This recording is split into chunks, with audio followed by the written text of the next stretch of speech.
बच्चों, निदानात्मक कक्षा हेतु मॉड्यूल विद्यार्थी अभ्यास पुस्तिका 2024-25 कक्षा 9वीं विषय सामाजिक विज्ञान की हम देख रहे हैं। अध्याय 4 वन समाज और उपनिवेशवाद के अंतर्गत हम आज यहाँ पर लघुत्तरी अति लघुत्तरी प्रश्नों का अध्ययन कर रहे हैं। तो अति लघुत्तरी प्रश्न सबसे पहले जो 2 अंकों में पूछे जाते हैं। सबसे पहला प्रश्न है वन विनाश किसे कहते हैं, तो इसका आंसर देंगे बच्चों हम। वन के समाप्त लुप्त होने की प्रक्रिया को वन विनाश कहते हैं। दूसरा है स्लीपर से क्या है, तो रेल की पटरी के आर पार जो लकड़ी के तख्ते पटिए लगे होते हैं, उन जो पटरियों को अपनी जगह पर रोक कर रखते हैं उसे हम स्लीपर कहते हैं।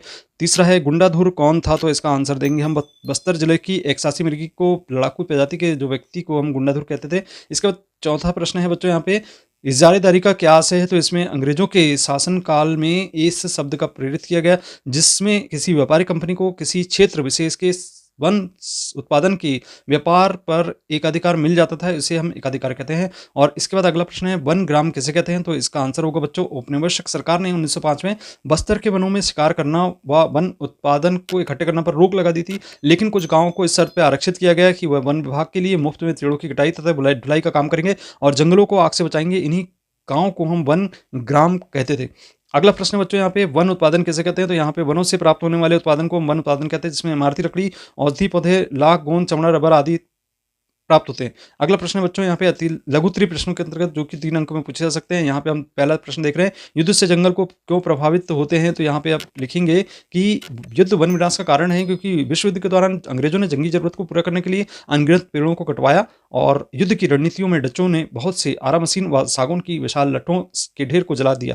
कई लोगों ने इस अवसर का लाभ उठाया और खेती भूमि का विस्तार कर लिया, जिससे वन विभाग वापस लेने में असफल रही। इस प्रकार वन प्रभावित होते रहे। इसके बाद अगला प्रश्न बच्चों यहाँ पे वैज्ञानिक वानिकी किसे कहते हैं, तो इसका आंसर देना होगा बच्चों इस तरीके से। वैज्ञानिक वानिकी के अंतर्गत वन में विविध प्रजाति के पेड़ों को काटकर उस जगह पर एक जैसे पेड़ एक पंक्ति में लगाए जाते हैं और इसकी संरक्षण सरकार की देखरेख में होता है, इससे हम वैज्ञानिक वानिकी कहते हैं।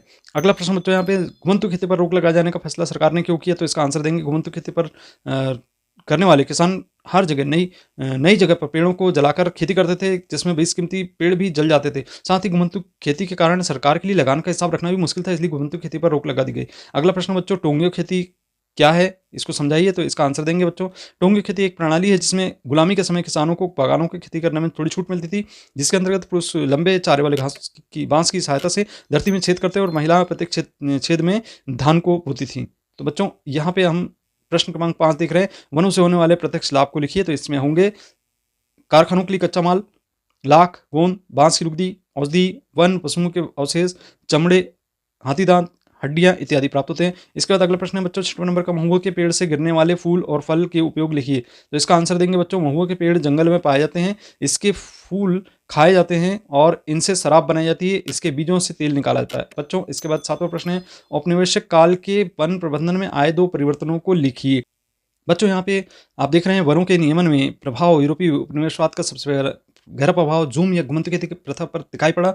सरकार ने घुमंतु खेती पर रोक लगाने का फैसला किया, जिसके परिणाम स्वरूप अनेक समुदायों को जंगलों में अपने घरों में जबरन विस्थापित कर दिया गया। दूसरा है यहाँ पे परंपरागत शिकार प्रथा पर प्रभाव। औपनिवेशिक शासक द्वारा परंपरागत शिकार प्रथा को गैर कानूनी घोषित कर दिया गया, जिसके कारण कई जातियों को अपनी जीविका से हाथ धोना पड़ा और वे सरकार की निगरानी फैक्ट्रियों, खदानों और बागानों में काम करने पर मजबूर हो गए। इसके बाद अगला प्रश्न है बच्चों 8वें नंबर का, जिसमें देख रहे हैं हम झूम खेती पर टिप्पणी लिखिए, तो यहाँ पे आपको झूम खेती पर टिप्पणी इस तरीके से लिखना है। आप देख सकते हैं झूम खेती में जंगलों को कुछ भाग को बारी बारी से काटते हैं और मानसून की पहली बारिश के बाद इस राख में बीज को बो देते हैं और इसमें अक्टूबर-नवंबर में फसल काटी जाती है। इन खेतों पर 1-2 साल खेती करने के बाद कुछ वर्षों के लिए प्रति छोड़ दी जाती है। अगला प्रश्न है वन इलाके में रहने वाले लोगों को जीविकोपार्जन के 2 साधन कौन कौन से हैं, तो इसका आंसर देंगे कंदमूल, पत्ते, वन इत्यादि।